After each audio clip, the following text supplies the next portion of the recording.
Eu sou de Connecticut. Eu tinha um relacionamento de longa distância com uma garota da Geórgia, e muitas vezes fazia viagens de carro para visitá-la. Eu na verdade não me incomodo, eu adoro viagens pela estrada. Já dirigi pelos Estados Unidos e voltei, tudo sozinho. Há algo tão libertador em viajar pelas rodovias dos Estados Unidos sozinho. Para economizar dinheiro, eu dormia no meu carro. Não é tão ruim assim, é basicamente um acampamento, em uma tenda de metal. Faz você se sentir como se estivesse realmente rústico.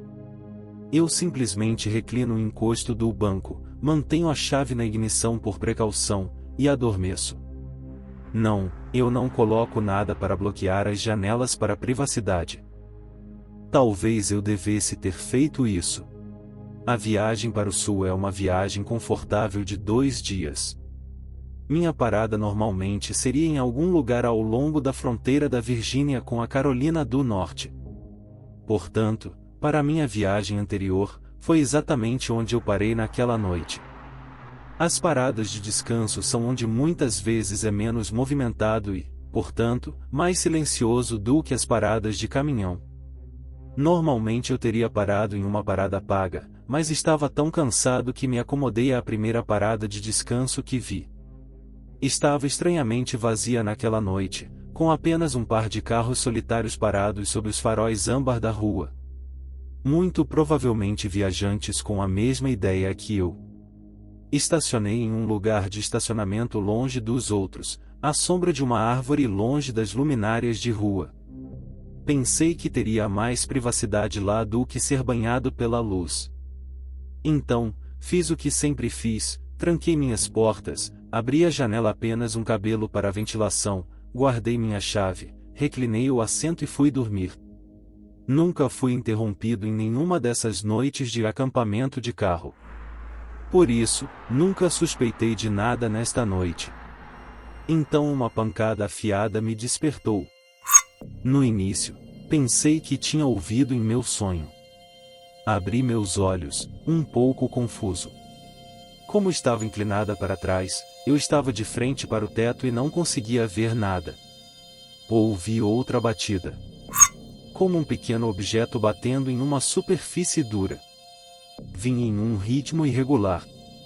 Estava chovendo? Estava pingando água em meu para-brisas? Estou debaixo de uma árvore, talvez algo tenha caído dos galhos.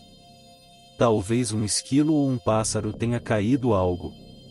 E se um esquilo estivesse subindo ao redor do meu carro?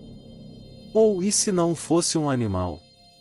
Ocorreu-me a ideia de que poderia muito bem ser uma pessoa que estivesse bisbilhotando do lado de fora. O que eles queriam? As portas estavam trancadas? Sim. As chaves estavam na ignição, eu posso sair em um instante. Mesmo assim, fiquei deitado, completamente imóvel, fingindo estar dormindo. Fingindo que eu não tinha ouvido nada. Na esperança de que quem quer que fosse, me deixasse em paz. Era melhor não descobrir. Eu tinha muito medo de descobrir. Era melhor ficar aqui em uma ignorância feliz. Ainda assim, as batidas continuaram. Eu tinha que fazer alguma coisa. Não havia como eu simplesmente ficar lá. Eu tinha que procurar. Meu coração estava batendo. Naquele momento, ele estava ensurdecedoramente alto. Quem quer que estivesse lá fora, provavelmente poderia ouvi-lo. Eu decidi. Eu ia olhar. Ia levantar a cabeça e ver o que estava fazendo o barulho. Então foi o que eu fiz. O que encontrou meus olhos deu uma sacudida em todo o corpo. Cada fibra muscular trancada em puro choque pelo que eu vi. O brilho tênue das lâmpadas de rua lançava luz suficiente para que eu percebesse o que eu estava olhando. Ali no para-brisas, olhando diretamente para mim, estava um rosto. Alguém, eu presumia ser uma mulher, estava deitada no meu capô, seu rosto pressionado contra o meu para-brisas. Seu rosto estava completamente imóvel, fechado em um sorriso permanente. Eu congelei em um terror avassalador. Os olhos em que eu olhava pareciam ter recuado, mostrando apenas os brancos. O nariz estava virado para cima, pressionado dolorosamente para dentro do vidro. Os lábios se esticaram bem, revelando dentes horrendos e podres. Mesmo na escuridão, eu podia dizer que a pele dela estava pálida, contrastando com seus longos e imundos cabelos pretos. Quem quer que fosse, ela claramente não estava em seu perfeito juízo. Não sei quanto tempo fiquei ali sentado, com muito medo de me mexer. Finalmente, consegui me controlar e atirei minha mão para a ignição. Ela se virou, fazendo, naquele instante, o som mais bonito que eu já ouvi. Por uma fração de segundo, tive medo de ser pego em um cenário de filme de terror, aquele em que o carro não dá a partida quando o assassino se aproxima. Eu reverti o mais rápido que pude, tentando não dar tempo a essa criatura para tentar qualquer coisa. Em meu pânico, lembro-me de ativar os limpadores de para-brisas em uma tentativa fútil de tirá-la.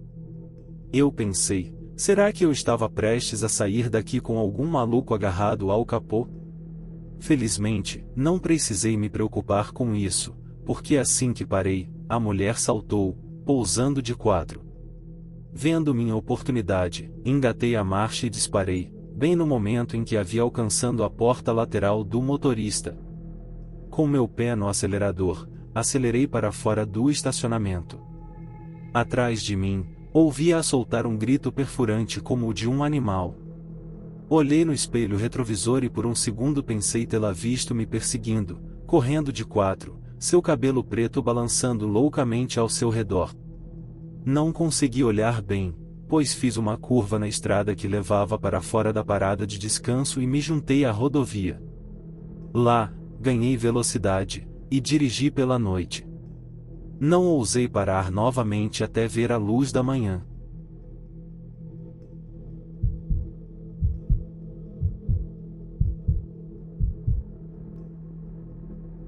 Então, cerca de 9 anos atrás, meu namorado, agora marido e eu, estávamos atravessando o país da Califórnia até a Flórida.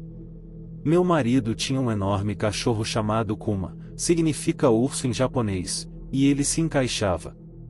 Ele tinha 50 quilos. Eu tinha acabado de conhecer Kuma, talvez 2 dias antes, já que eu e meu marido estávamos em um relacionamento de longa distância na época.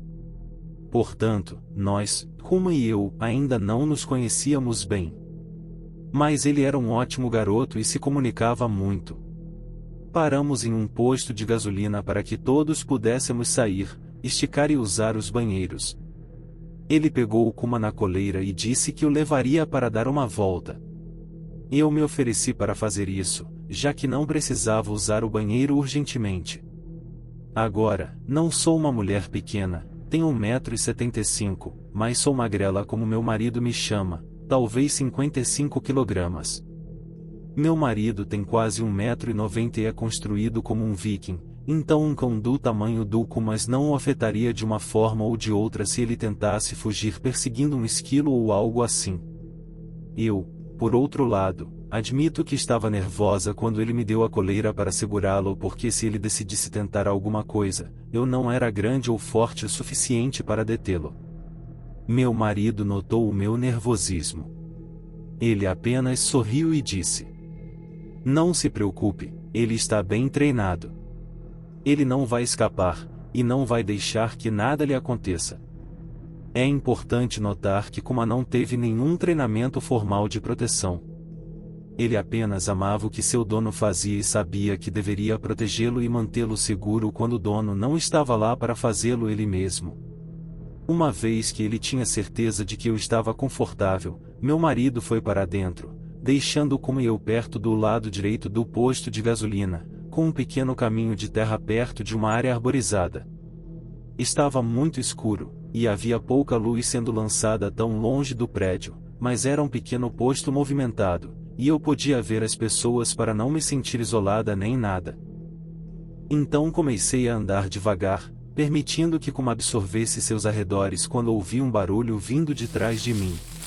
Eu me assusto ao ver um homem caminhando. Ele me percebe e diminui sua passada, olha em volta, de volta para mim, depois sorri misteriosamente. Uó! Ele muda de direção de repente, dirigindo-se diretamente para mim. Ele diz: "É muito perigoso aqui fora, sozinha." "Você está sozinha?" Algo em seus olhos me disse para correr. Quando estou prestes a fugir e começar a correr em direção às pessoas e às luzes da estação, ouço outro som. Este aqui é novo para mim. Ao cerrar minha mão, preparando-me para correr ou morrer lutando contra o cara assustador, eu senti algo. A coleira. Kuma. Naquele momento, eu havia esquecido que não estava nada sozinha. Nem de longe. O som que eu tinha ouvido era um aviso. Um aviso muito letal. Foi o mais profundo, o mais ameaçador rosnado que já ouvi sair de qualquer coisa. Aquela linda besta saiu de trás de mim, onde ele vinha observando a ameaça como um dragão gigante se levantando das sombras. O sorriso arrepiante do homem desapareceu de seu rosto. Assim como alguns tons de cor. Kuma colocou seu grande corpo entre o meu e o estranho que se aproximava e apertou de volta contra mim, incentivando-me em direção ao jipe. Ele não precisou me dizer 2 vezes.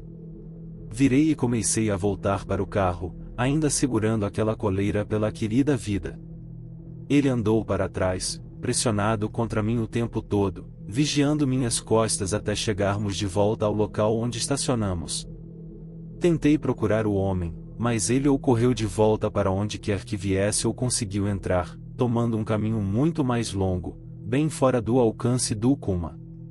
Contei ao meu marido o que aconteceu e, sinceramente, não tenho certeza de quem teria feito mais estragos a esse infeliz homem se o tivessem localizado.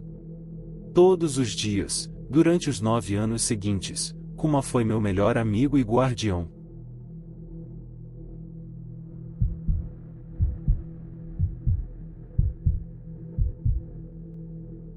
Este incidente ocorreu nesta última primavera. Deixem-me dar um pouco de contexto. Eu estava dirigindo de Minnesota para Iowa para um festival de música e decidi sair na quinta-feira à noite porque, primeiro, geralmente prefiro fazer uma viagem à noite. Menos veículos nas estradas, etc. E segundo, queria chegar ao local do festival o mais cedo possível para garantir um bom local de acampamento. Tudo está indo bem, estou a cerca de 2 horas de Des Moines e percebo que tenho realmente que fazer xixi. Agora, para aqueles que não estão familiarizados em dirigir por longas rodovias interestaduais, principalmente rurais, as áreas de descanso podem ser uma dádiva de Deus quando os postos de gasolina, especialmente os ainda abertos depois da meia-noite, são poucos e distantes. Por isso, vejo um sinal para uma área de descanso que se aproxima em 2 milhas. Perfeito. Encosto e há talvez 3 outros carros no estacionamento. As coisas estão geralmente calmas e à primeira vista, nada parece fora do comum ou qualquer coisa. No entanto, tenho apenas uma sensação geral de desconforto ao estacionar. E não sou de ignorar minha reação intuitiva às coisas, mas eu realmente tenho apenas que fazer xixi. Felizmente, meu irmãozinho tinha acabado de me dar este pequeno taser porque ele sabe que eu gosto de me aventurar em vários bosques e coisas assim, geralmente à noite, e ele quer que eu esteja a salvo. Então, eu pego nele rapidamente, por precaução, e corro para usar o banheiro. Não 30 segundos depois de fechar minha porta da cabine. A propósito, sou a única no prédio. Ouço alguém gritar, querida, ou um nome, mas é incompreensível. A maneira como eles gritavam os fazia parecer instáveis. Neste ponto, meu coração começa a bater bem rápido e espero que ele saia do prédio principal, mas não. Ouço a porta principal dos banheiros das mulheres ser aberta e, é claro, ele chega à única porta da cabine que está fechada e começa a murmurar algo que eu não consigo entender e eu acabei de dizer, com minha voz mais dura possível. Cara, o que diabos? Ele finalmente diz algo que eu posso entender. Estou procurando minha namorada. Então eu disse: "Você não me conhece, saia daqui." E ele começou a me perguntar o meu nome. O cara claramente não está no seu perfeito juízo e, neste ponto, ele começa a sacudir minha maldita porta do boxe. Então eu liguei a máquina de choque e repeti: "Vá embora", antes de apertar o pequeno botão de choque. Felizmente, como eu esperava, apenas o som dele foi suficiente para que ele se desculpasse rápido e repetidamente ao sair dos banheiros. Fiquei ali sentada por cerca de 10 minutos enquanto recuperava o controle de minha mente e saí andando rapidamente até meu carro, choque pronto para ser dado, e disparei para fora dali imediatamente. Mas esse encontro ainda não saiu da minha cabeça até hoje.